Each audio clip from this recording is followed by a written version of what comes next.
Thank you, sir. Thank you, Mr. Chairman. Most of the questions I think have been asked that are pertinent, but let me ask this. I'm not sure if this is the right person, because we probably should have the Justice Department before us as well to let us know what's been going on. Ms. Oberlander, do you know of any cases, or do you have reason to believe there are other cases that have not been reported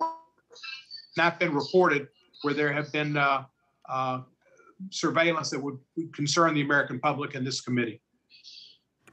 I don't actually have any direct knowledge of any cases that haven't been reported, but I would imagine that there are. I mean, we've just learned about a significant number of attempts to find out the information of various journalists and various other members of Congress. So I don't have any direct knowledge of that, though. Ms. Oberlander, you're a representative of I guess, the fourth estate, the press, and they are protected by the First Amendment. And we as Congress people are concerned about our Article 1. But the public, as Mr. McClintock and Ms. Lofgren have well discussed, they're the subject we most need to be concerned about. And do you have what are your suspicions on what type of cases and what people have been spied upon through this means? Outside of journalists? Honestly. Outside of journalists?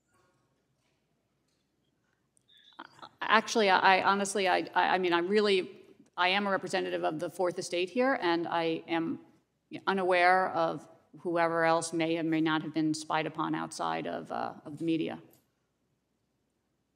Well, thank you. Mr. Turley, I think you've discussed some of the exceptions that might be made if we had a law, and I don't know who was addressed it, that we should have, it should all be warrants, and they should be somehow adversary hearings and appealable to some higher level court. Are there other suggestions that you would make to protect the public in these circumstances?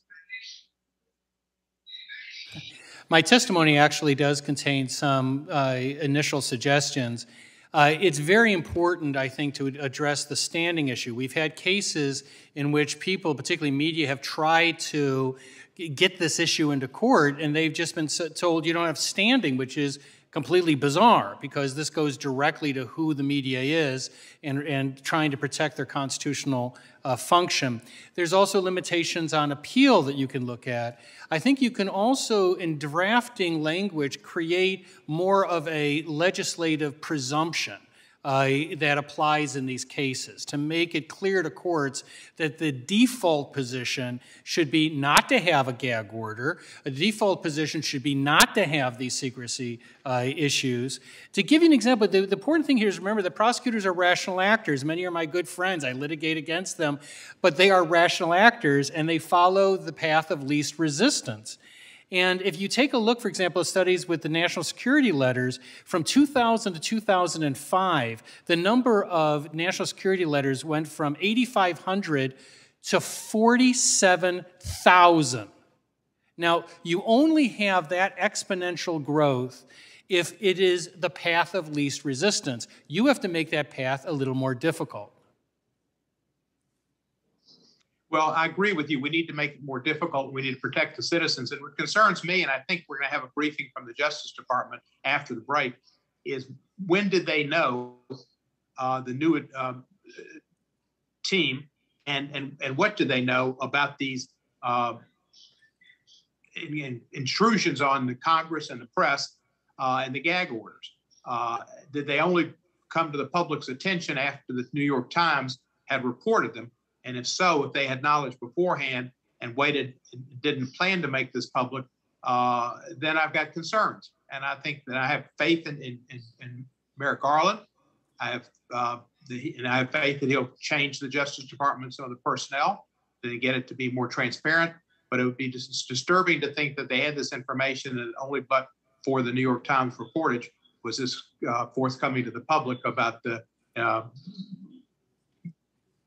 intrusion into Mr. Schiff and Mr. Swalwell and everybody else, and the reporters, otherwise private communication. So I think we've got to go further, but we do need to draft legislation that protects the public, that does put this in front of a court.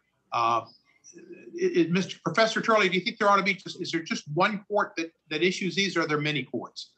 I think you can still, the problem is that the sheer number of these cases is just breathtaking. So if you pour all these into a single court, you're going to have a massive court. But judges can handle these questions, but they need more structure from you. I also want to echo, I have faith as well in Attorney General Garland. In fact, I think that he's ideal to deal with this question because he's walked the walk. He's been a judge.